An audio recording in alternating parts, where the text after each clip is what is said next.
Okay, Assalamualaikum dan salam sejahtera. Saya Waziri Wazir. Untuk kali ni saya nak kongsi tentang topik yang boleh dikata agak sering diperkatakan oleh kebanyakan jurufoto terutama jurufoto wedding. Mengapa pakej wedding fotografi ni agak mahal. Tapi ada juga yang murah. Cuma yang saya nak bercerita ni adalah tentang kenapa sesetengah pakej wedding fotografi ni boleh dikatakan agak mahal berbanding yang lain. So benda ni saya just pendapat saya lah, pandangan saya kan. Nak setuju boleh, tak setuju boleh kan.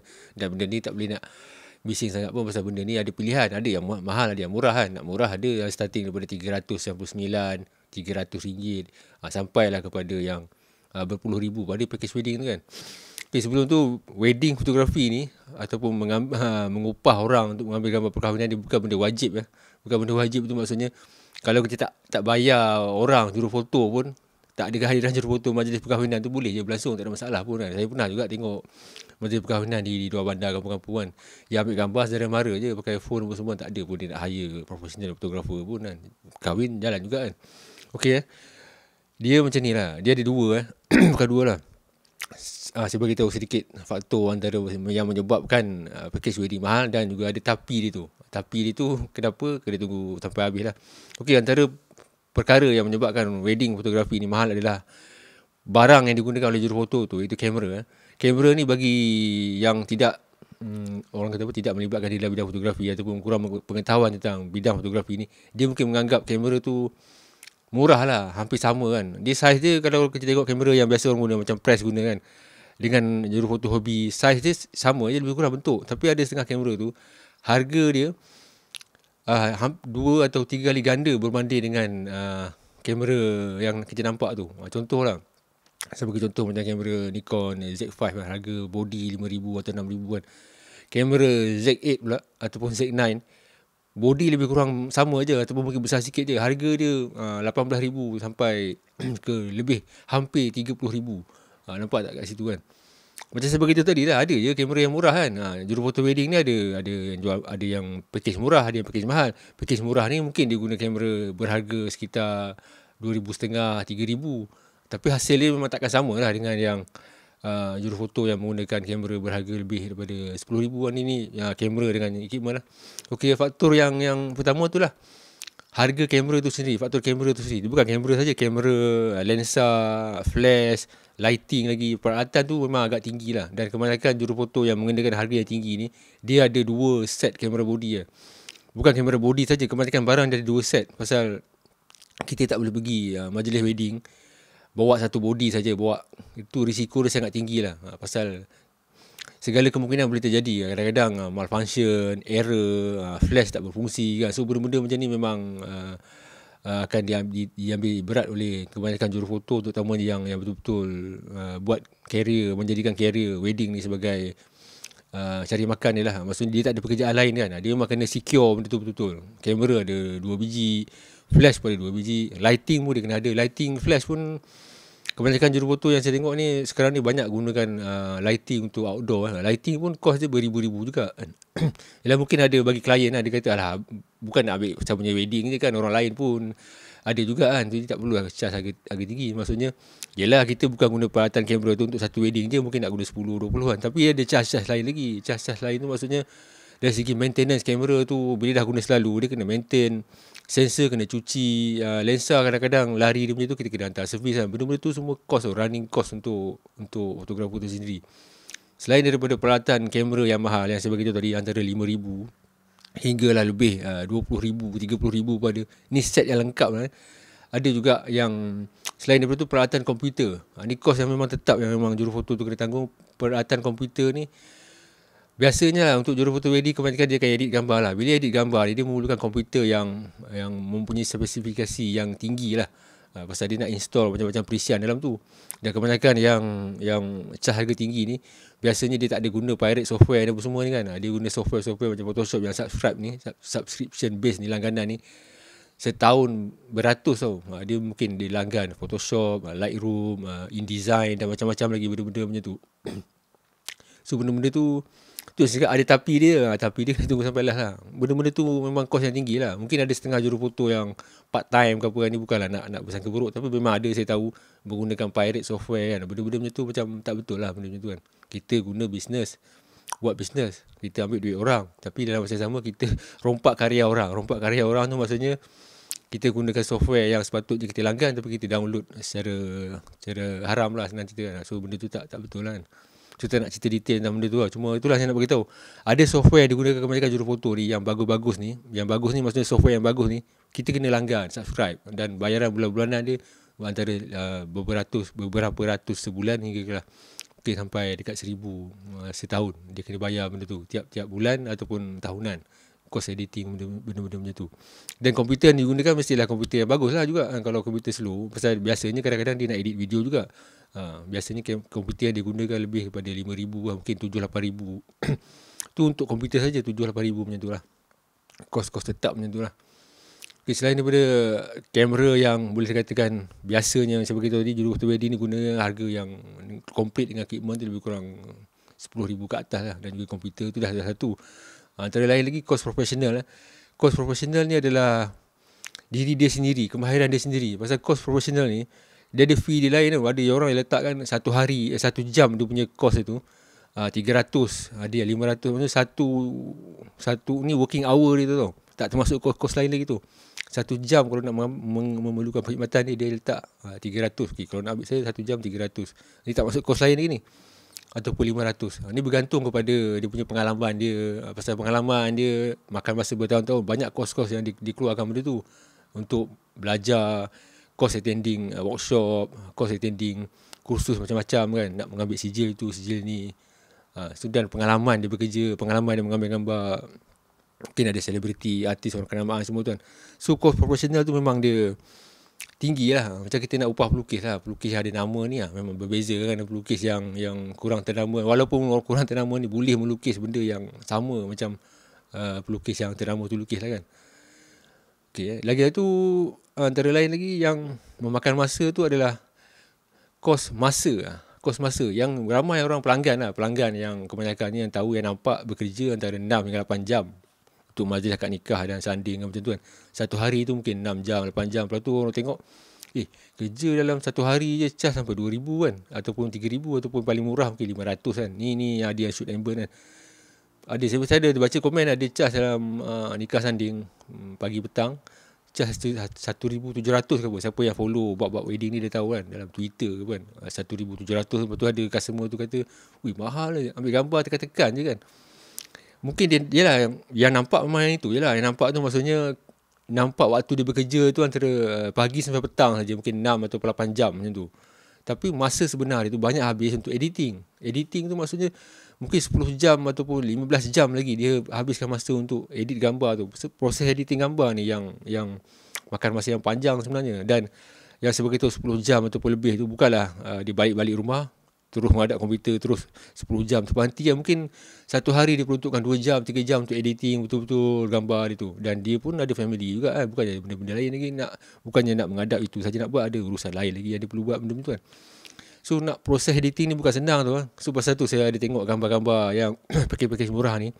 Dia bila ada klien tanya, bukan klien tanya, bahkan klien post dalam satu ni Facebook page dia tanya ada tak siapa-siapa yang boleh offer package untuk wedding. Saya nak kahwin time ni ataupun ada adik saya, abang saya nak kahwin time ni kan. Ada jurufoto tu post lah link Google Drive ke apa kan, ataupun link website dia. Saya tengok gambar ada kebanyakan je lah, bukan semua tapi kebanyakan je yang cas harga murah ni.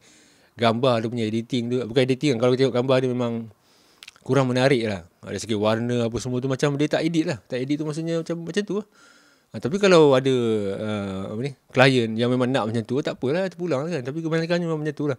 Pasal kalau jurufoto yang dia edit gambar dia betul-betul, yang concentrate, dia tahu cropping macam mana, layout album macam mana kan, dia takkan cas harga murah. Sebab apa tak cas harga murah? Ini bukan pasal nak pergi haji balik hari apa semua. Pasal tak berbaloi nak cas harga murah dengan komitmen yang dia bagi untuk hasilkan satu-satu gambar yang bagus tu. Pasal editing ni selain daripada pemilihan gambar, dia adalah kreativiti juga. Kreativiti ni pun ada nilai dia. Kreativiti dan juga seni.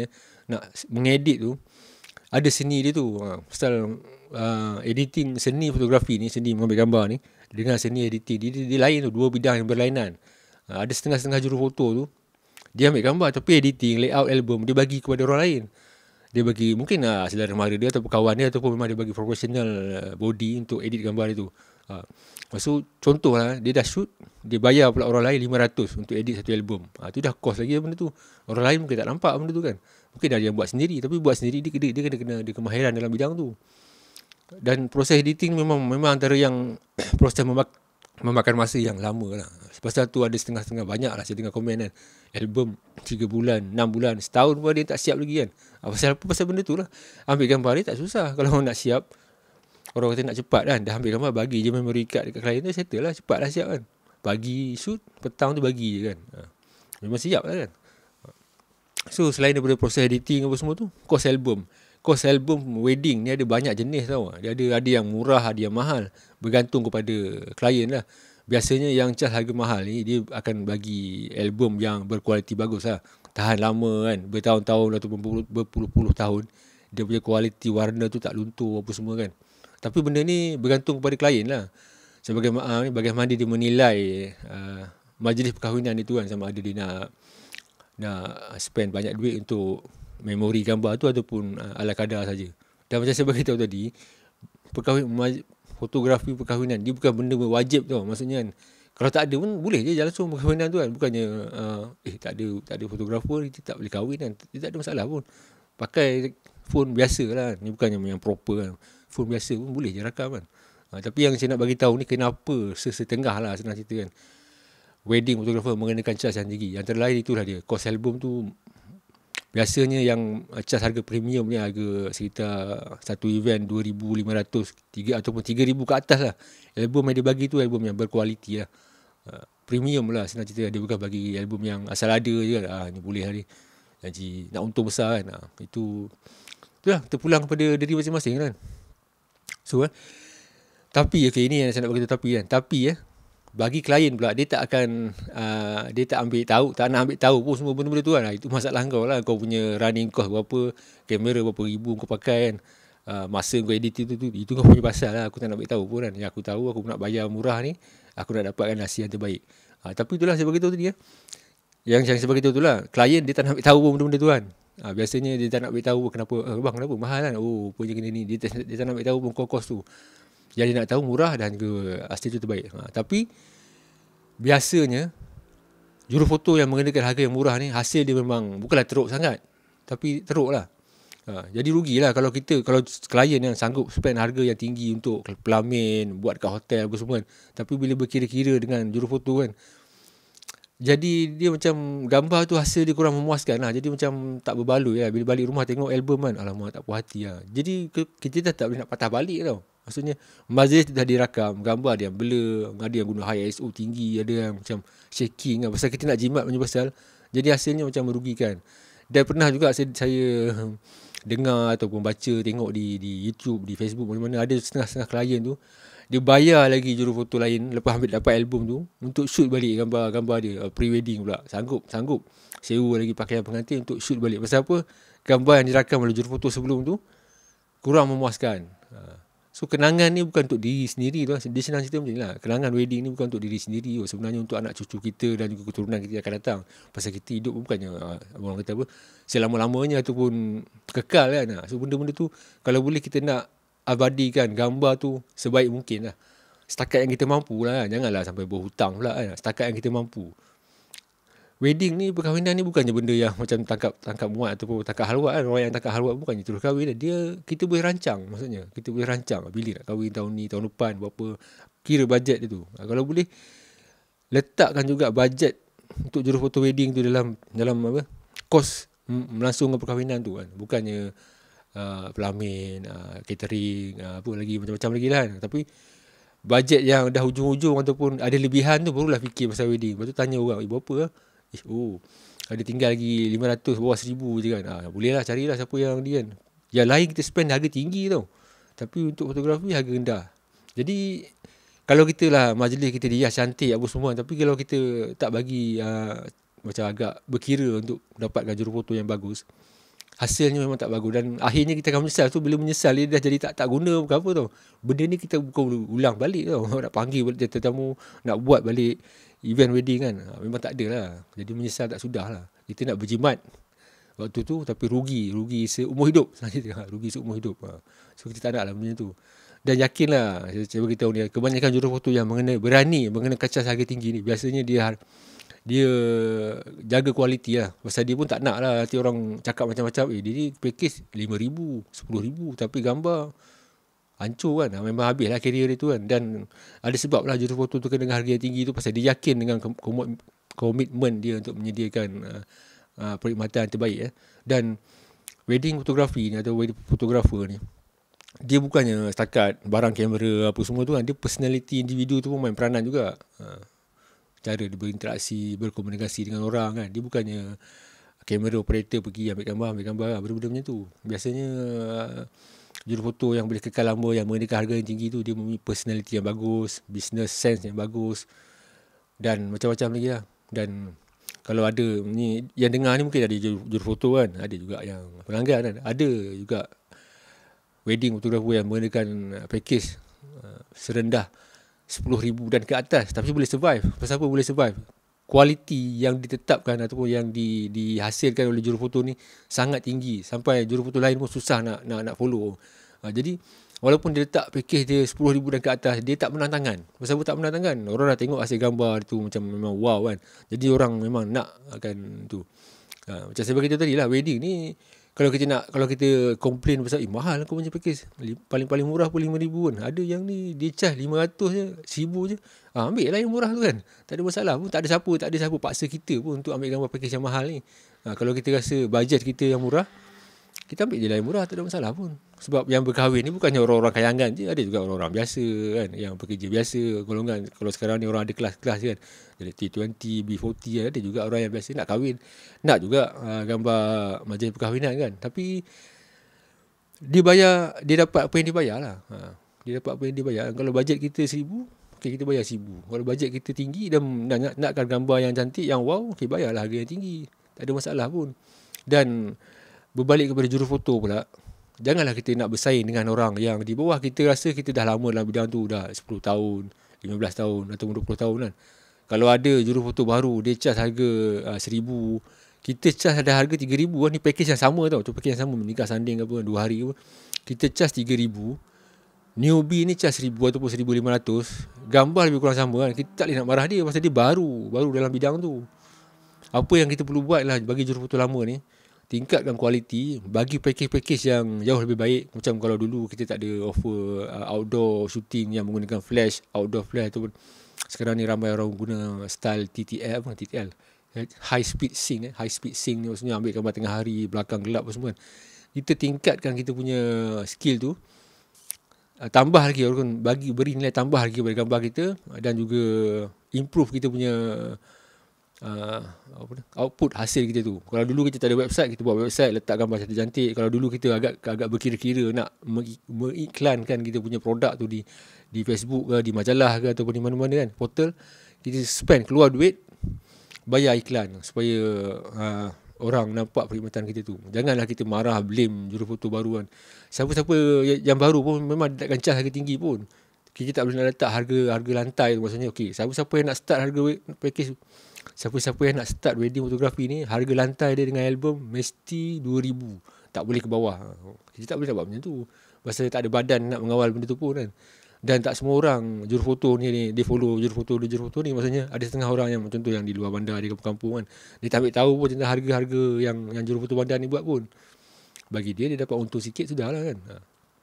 So yang penting bukan nak menyalahkan orang ni, kita sendirilah cuba tingkatkan kita punya skill. Kalau dulu kita tak pandai guna flash, kita guna flash. Kalau dulu kita tak pandai editing yang agak bagus lah, kita belajar seni editing. Kalau kita tak pandai dari segi marketing, kita belajar marketing. Benda-benda macam tu lah.